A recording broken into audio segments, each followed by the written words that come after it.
Item ಯಾವುದೇ ಇರಲಿ try ಮಾಡಿ ಆಚಿ ಚಿಕನ್ ಮಸಾಲಾ. ಮಧ್ಯಪ್ರಾಚ್ಯದ ಯುದ್ಧದಿಂದಾಗಿ ಬೆಂಗಳೂರಿನಲ್ಲಿ ಇನ್ನೂ ಕೂಡ ಆಟೋ ಚಾಲಕರ ಪರದಾಟ ಮುಂದುವರೆದಿದೆ. ಎಲ್ಪಿಜಿ ಗ್ಯಾಸ್ಗಾಗಿ ಇನ್ನೂ ಕೂಡ ಆಟೋ ಚಾಲಕರು ಪರಿತಪಿಸುತ್ತಿದ್ದಾರೆ. ಬೆಂಗಳೂರಿನ ನಾಗರಬಾವಿ ಬಳಿ 2 ಕಿಲೋಮೀಟರ್ ಗಟ್ಟಲೆ ಕ್ಯೂನಲ್ಲಿ ನಿಂತು ಚಾಲಕರು ಗ್ಯಾಸ್ಗಾಗಿ ಕಾಯ್ತಾ ಇರುವಂತದ್ದು. ಬೆಳಗ್ಗಿನ ಜಾವ 5 ಗಂಟೆಯಿಂದಲೇ ಎಲ್ಪಿಜಿ ಗ್ಯಾಸ್ಗಾಗಿ ಸಾಲಿನಲ್ಲಿ ನಿಂತಿದ್ದಾರೆ. ಇದಷ್ಟೇ ಅಲ್ಲದೆ ರಾತ್ರಿಯೇ ಬಂದು ಆಟೋ ನಿಲ್ಲಿಸಿ ಹಲವು ಮಂದಿ ತೆರಳಿದ್ದಾರೆ ಅನ್ನುವಂತ ಮಾಹಿತಿಗಳು ಬರ್ತಾ ಇದೆ. ಪರಿಸ್ಥಿತಿ ಸುಧಾರಿಸದ ಹಿನ್ನೆಲೆ ಈಗ ಆಟೋ ಚಾಲಕರು ಅಸಮಾಧಾನವನ್ನ ವ್ಯಕ್ತಪಡಿಸಿದ್ದಾರೆ. ಕೇಂದ್ರ ಮತ್ತು ರಾಜ್ಯ ಸರ್ಕಾರದ ವಿರುದ್ಧ ಆಟೋ ಚಾಲಕರು ಶಾಪ ಹಾಕ್ತಿದ್ದಾರೆ. ತಮಗೆ ಆಗ್ತಾ ಇರುವಂತಹ ಸಮಸ್ಯೆಗಳಿಗೆ ಯಾವುದೇ ಪರಿಹಾರ ಇನ್ನೂ ಕೂಡ ಕೇಂದ್ರದಿಂದಾಗ್ಲಿ ರಾಜ್ಯದಿಂದಾಗ್ಲಿ ಸೂಚನೆ ಬಂದಿಲ್ಲ, ಸೂಚಿಸಿಲ್ಲ ಇದಕ್ಕೆ ಸರಿಯಾದ ಪರಿಹಾರ ಅನ್ನುವಂತ ಆರೋಪವನ್ನ ಈಗ ಆಟೋ ಚಾಲಕರು ಮಾಡ್ತಾ ಇರುವಂತದ್ದು. ಕೇಂದ್ರ ಹಾಗೂ ರಾಜ್ಯ ಸರ್ಕಾರದ ವಿರುದ್ಧ ಶಾಪವನ್ನ ಹಾಕ್ತಾ ಇರುವಂತದ್ದು. ಪರಿಸ್ಥಿತಿಯನ್ನ ಸುಧಾರಿಸುವಂತ ಕೆಲಸ ಮಾಡ್ತಾ ಇಲ್ಲ ಅಂತ ಹೇಳ್ತಿದ್ದಾರೆ. ಬೆಂಗಳೂರಿನಲ್ಲಿ ಈ ಸಮಸ್ಯೆ ಹೊಸದಲ್ಲ. ಆಗ್ಲೇ ಸುಮಾರು ದಿನಗಳಿಂದ ಈ ಸಮಸ್ಯೆಯನ್ನ ಆಟೋ ಚಾಲಕರು ಅನುಭವಿಸ್ತಾ ಇರುವಂತದ್ದು. ಆಟೋಗಳ ಮೇಲೆ ತಮ್ಮ ಜೀವನವನ್ನ ನಿರ್ಧಾರ ಮಾಡಿಕೊಂಡಿರುವಂತ ಆಟೋ ಚಾಲಕರೇನಿದ್ದಾರೆ ಅವರು ಪ್ರತಿದಿನ ಇಂಥ ಸಮಸ್ಯೆಯಿಂದ ಒದ್ದಾಡಬೇಕಾಗ್ತಾ ಇರುವಂತದ್ದು.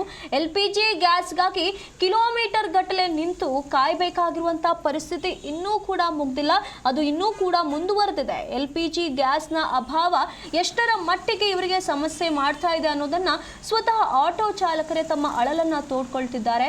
ಬೆಳಗ್ಗೆ ಜಾವ 5 ಗಂಟೆಯಿಂದಲೇ ಎಲ್ಪಿಜಿ ಗ್ಯಾಸ್ಗಾಗಿ ಸಾಲಿನಲ್ಲಿ ನಿಲ್ತಿದ್ದಾರೆ. ಕೆಲವೊಂದಿಷ್ಟು ಜನ ರಾತ್ರಿಯೇ ಬಂದು ತಮ್ಮ ಆಟೋವನ್ನ ನಿಲ್ಲಿಸಿ ಕ್ಯೂನಲ್ಲಿ ಮನೆಗೆ ಹೋಗ್ತಿದ್ದಾರೆ. ಮತ್ತೆ ಬೆಳಗ್ಗೆ ಬಂದ್ರೆ ಎಲ್ಲಿ ಕ್ಯೂ ಉದ್ದ ಆಗ್ಬಿಡತ್ತೋ ಅನ್ನುವಂತ ಭಯದಿಂದ ರಾತ್ರಿಯೇ ಬಂದು ಆಟೋಗಳನ್ನ ಕ್ಯೂನಲ್ಲಿ ನಿಲ್ಲಿಸಿ ಹೋಗುವಂತ ಪರಿಸ್ಥಿತಿ ನಿರ್ಮಾಣವಾಗಿದೆ.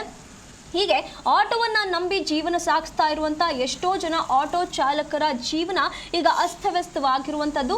ಇದಕ್ಕೆ ಸರಿಯಾದ ಕ್ರಮವನ್ನ ಕೈಗೊಳ್ಳಬೇಕು, ಪರಿಸ್ಥಿತಿಯನ್ನ ಸುಧಾರಿಸಬೇಕು ಅಂತ ಹೇಳಿ ಆಟೋ ಚಾಲಕರು ಪದೇ ಪದೇ ಮನವಿ ಮಾಡ್ತಿದ್ದಾರೆ.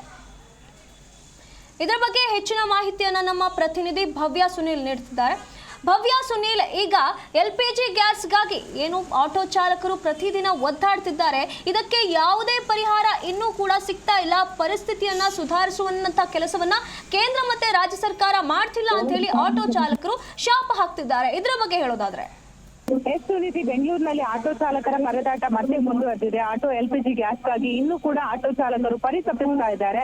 ಬೆಂಗಳೂರಿನ ನಾಗರಬಾವಿ ಬಳಿ 2 ಕಿಲೋಮೀಟರ್ ಈಗಾಗಲೇ ಕ್ಯೂ ನಿಂತಿರುವಂತದ್ದು. ಬೆಳಗಿನ ಜಾವ 5 ಗಂಟೆಯಿಂದ ಕೂಡ ಬಂದಿದ್ದೀವಿ ಅಂತ ಆಟೋ ಚಾಲಕರು ಹೇಳ್ತಾ ಇರುವಂತದ್ದು.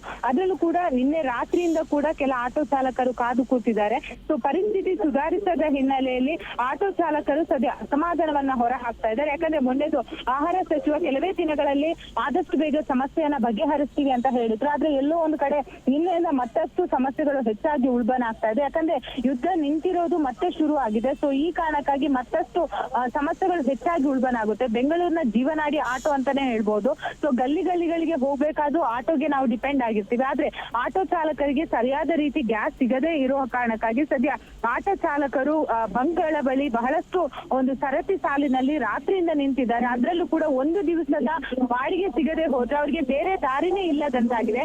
ಈಗಾಗಲೇ ಸರ್ಕಾರಕ್ಕೆ ಕೆಲವೊಂದು ಬೇಡಿಕೆಗಳನ್ನ ಕೂಡ ಇಡ್ತಾ ಇದ್ದಾರೆ. ಅಂದ್ರೆ ತಿಂಗಳಿಗೆ ಅಟ್ಲೀಸ್ಟ್ ನಮ್ಗೆ ಇಷ್ಟ ಅಂತ ಹಣ ಕೊಡಿ, ಯುದ್ಧ ಮುಗಿಯೋವರೆಗೆ ನಾವು ಅಟ್ಲೀಸ್ಟ್ ಹೇಗಾದ್ರೂ ಮಾಡಿ ಜೀವನವನ್ನ ಸಾಗಿಸ್ತೀವಿ ಅಂತ ಹೇಳ್ತಾ ಇದ್ದಾರೆ. ಧನ್ಯವಾದಗಳು ಭವ್ಯ ನಿಮ್ಮೆಲ್ಲ ಮಾಹಿತಿಗಾಗಿ.